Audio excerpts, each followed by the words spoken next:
সত্যজিৎ বৰা দেশ কপাই যোৱা এটা ভয়ংকৰ ঘটনা এটুকুৰা দুটুকুৰা নহয় 30 টুকুৰা কৰি এগৰাকী মহিলাৰ মৃতদেহ ফ্ৰিজত ভৰাই থোৱা হ'ল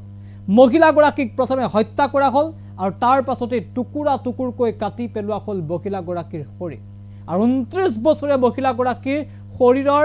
শৰীৰটো 30 টুকুৰা কৰি ফ্ৰিজত ভৰাই ৰখা হ'ল আৰু প্ৰায় 10 পৰা 15 দিনৰ পাছতহে আৰক্ষীয়ে গম পালে যে ফ্ৰিজৰ ভিতৰত আছে এগৰাকী মহিলাৰ মৃতদেহ এই ঘটনাক কেন্দ্ৰ কৰি সমগ্ৰ দেশজুৰি ব্যাপক প্ৰতিক্ৰিয়াৰ সৃষ্টি হৈছে সমগ্ৰ দেশজুৰি এই ঘটনাক কেন্দ্ৰ কৰি ব্যাপক চৰ্চা আৰম্ভ হৈছে মানুহ কিমান নিশংস আৰু জঘন্য হলে এনে ঘটনা সংঘটিত কৰিব পাৰে আপুনি কল্পনা কৰক এগৰাকী মহিলাক হত্যা কৰা হ'ল আৰু তাৰ পাছত 30 টুকুৰা কৰা হ'ল মহিলাগৰাকীৰ শৰীৰটো আৰু ফ্ৰিজৰ ভিতৰত ৰাখি থোৱা হ'ল মহিলাগৰাকীৰ শৰীৰটো এই ঘটনা সংঘটিত হৈছে বাংগালুৰুত সবিশেষ এনিটক্সৰ দৰ্শক গুৰুত্বপূৰ্ণ খবৰ ফ্ৰিজৰ ভিতৰত মহিলাৰ মৃতদেহ ফ্ৰিজৰ ভিতৰত 30 টুকুৰা অৱস্থাত উদ্ধাৰ যুৱতীৰ মৃতদেহ বাংগালুৰুৰ মালেশ্বৰমত ভয়ংকৰ ঘটনা এটা ফ্লেটৰ ভিতৰত এগৰাকী 29 বছৰীয়া যুৱতীৰ অংগ বিচ্ছিন্ন এটা মৃতদেহ উদ্ধাৰ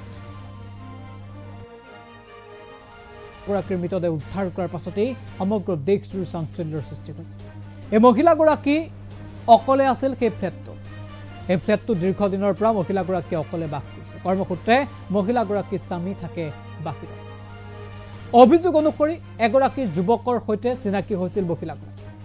সেই যুৱকগৰাকীৰ সৈতে মহিলাগৰাকীৰ হৈছিল প্ৰেমৰ সম্পৰ্ক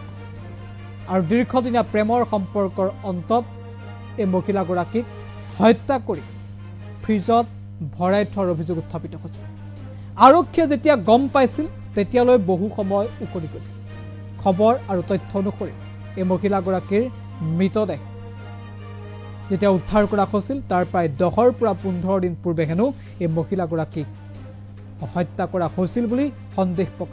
প্ৰকাশ কৰা হৈছে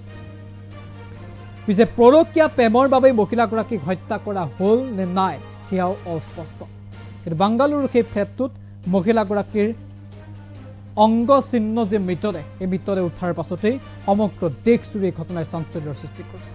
মানুহ কিমান নিশংস আৰু জঘন্য হলে এনে পৰ্যায়ত কাৰোবাক হত্যা কৰিব পাৰে মানুহ কিমান জঘন্য আৰু নিশংস হলে মানুহে এনেকৈ কাৰোবাক হত্যা কৰি